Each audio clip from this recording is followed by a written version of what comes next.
The more the merrier. You cannot have too much of a good thing. Plenty is no plague. In English, we have numerous proverbs telling us that having a lot of something is much better than having only a little. But nowadays, we often face the opposite problem.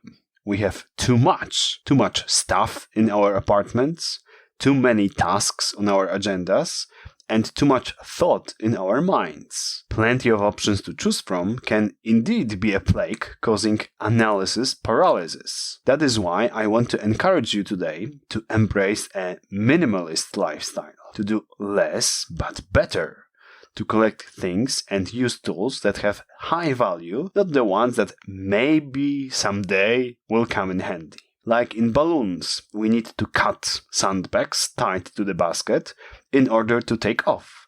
We need to get rid of ballast in our lives to reach a higher level. Let's find out how to do it. Today we'll be talking about the habit of eliminating. Hi, my name is Andrzej and welcome to the Helpful Habits. In this podcast, we'll learn how to employ good habits that will do the hard work for us, how to change our lives for the better, not by taking massive leaps, but with the help of small, easy-to-implement steps. This podcast is brought to you by the Land of Habits, the educational board game with which you will develop new skills and habits. Check it out on landofhabits.com. Why it is so essential? Let's start with what minimalism is and the difference in thinking between a minimalist and a maximalist. Maximalists believe that if something may bring a small benefit, it is worth having it in your apartment, phone, or life, even if the chance of using it is not very likely and the possible gain is limited. Minimalists take the opposite approach. As Cal Newport describes it in Digital Minimalism, they carefully select the tools to obtain enormous and clear benefits.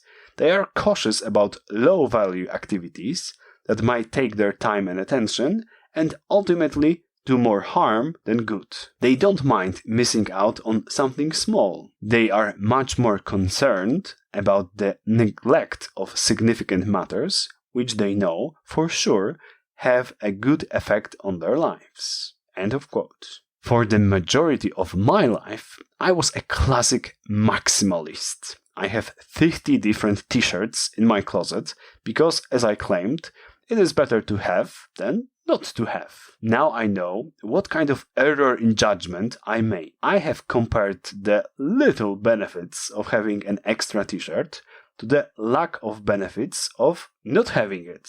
1 point is more than 0, so I choose 1. The problem is that I didn't consider the potential cost of owning a gigantic pile of t-shirts in this equation.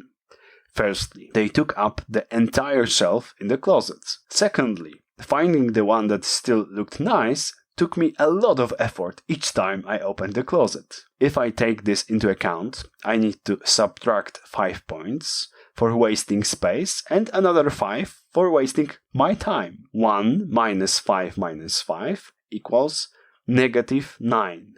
-9 is far worse than 0. After I donated 40 t-shirts to charity I barely used, I am so much better off. Now every t-shirt I take from the closet looks good on me. I don't need to make an exhausting decision to choose one from 50 available pieces. We construct false alternatives all the time. When we think about participating in yet another project, we tend to compare the benefits we can get from it to not getting involved. Not getting involved? 0 points. Taking part in these projects? 5 points. 5 is better than 0, so I should do it, right? Not at all. What you should consider is how else you can invest your time. Ask yourself, what are the critical values in my life? My friends and clients' most common answers are health and family. Now imagine that instead of spending 20 hours on this project, you will invest it in improving your health or spending quality time with the people you love. How much is this goal worth to you? I bet much more than 5 points. For me, it would be 50 points. 10 times as much as participating in projects which results are difficult to predict. Often we treat our time and apartment like a bottomless pit. There is always room for one more thing. In reality, we are cluttering our flats and lives with stuff we don't need. And because of that, it is much harder to find space and time for things we value the most. That is why I want to show you 5 habits of eliminating. With its help, it will be much easier to declutter your space and attention. Save only the best. Everything you own should give you clear and considerable value. If you have a problem recalling the last time you used some object, maybe it means that you don't need it anymore. One way of decluttering your apartment is to take out from your closet old t-shirts, old pants, etc. and examine them critically. Put into the box all copies that are in wrong size, too small, too big, or condition, have stains, faded colors, damaged material. Week by week, you can clear your space and simplify decisions about what to wear. After I eat dinner on Saturday, I'll immediately review one category of my possessions, clothes, electronic equipment, etc. Thanks to that, I'll enjoy the reclaimed space in my apartment. One thing in, one thing out. If doing general cleaning every week seems too ambitious to you, I have a more straightforward solution. Assume your home is full. Nothing new will fit unless you get rid of something. Every time you buy a new pair of shoes, you need to throw away or donate one of your old pairs. This way, in your home, you have a fixed number of items and avoid clutter. Of course, I'm not suggesting that each time you eat a banana, you must run to the store to buy one, because at all times, the number of bananas in your flat has to be 7. Similarly, the amount of toilet paper can change dynamically.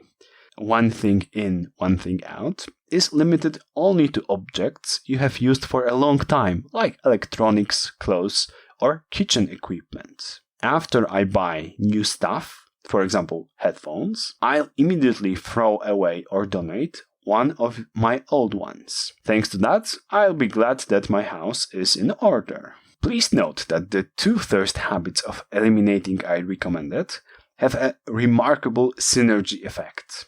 Firstly, we remove unnecessary, messy excess of, for example, t-shirts. We reduce its number from an absurd 50 to just the right number, let's say 10. Then we just need to guard this fair number with the second habit. One thing in, one thing out. And we will forever avoid drowning in an apartment flooded with millions of t-shirts.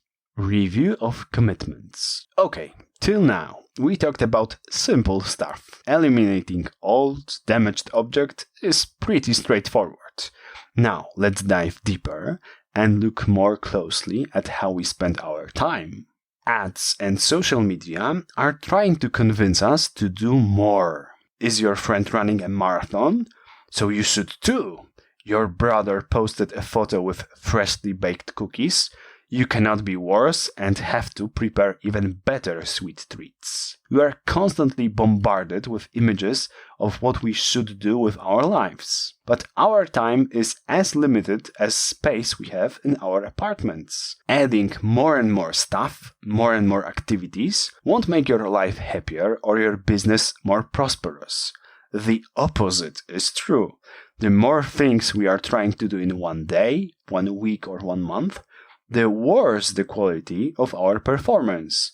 We give every task we do only a lick and a promise. We cannot afford to do more because if we do our best to complete one task, 5 others won't get done at all. As a result, we constantly live in a rush and feel overwhelmed. Sounds familiar? For many years, my life looked like that. I am an entrepreneur with a lot of ideas for new products. Before I finished one project, I started 2 new ones. But this maximalist strategy didn't serve me at all. I changed, to some degree, my approach. The book by Greg McKeown, Essentialism, The Disciplined Pursuit of Less, helped me with this. 2 pictures from it made a unique impression on me. The first had a black dot and arrows pointing in all directions. It looked a bit like a black sun with rays. The second image has also a black dot in the center, but all the arrows went in one direction. They were connected and they supported each other. Because of that, the progress they provided was far superior to the arrows from the first picture. Doing 10 things, 10 projects at once, will lead you nowhere. Concentrating on just one can give you outstanding and fast results. Let's put this philosophy of working to practice. If you already feel overwhelmed by the number of your activities, it means you need to eliminate some of them or even most of them. This exercise can be extremely helpful with that. Step 1. Write down all your commitments and regular activities. All the projects at work, all your involvement in clubs like Toastmasters International, roles in your children's school, etc. Step 2. Score each of these activities on a scale from 1 to 10, where 1 means not beneficial at all, and 10 highly beneficial. And now, the best but also the most challenging part. Decide that from now on, you will invest your time only in top enterprises, projects you evaluated at 9s and 10s. Eliminate all the rest. By following this instruction, you can concentrate on things that really matter. Like in the Pareto principle, you will do only 20% of activities, but it will bring you 80% of results. The feeling of being overwhelmed, rushing from one thing into other, all of this will end instantly after you decide to eliminate so many unessential activities. This is one of the most important exercises I do regularly.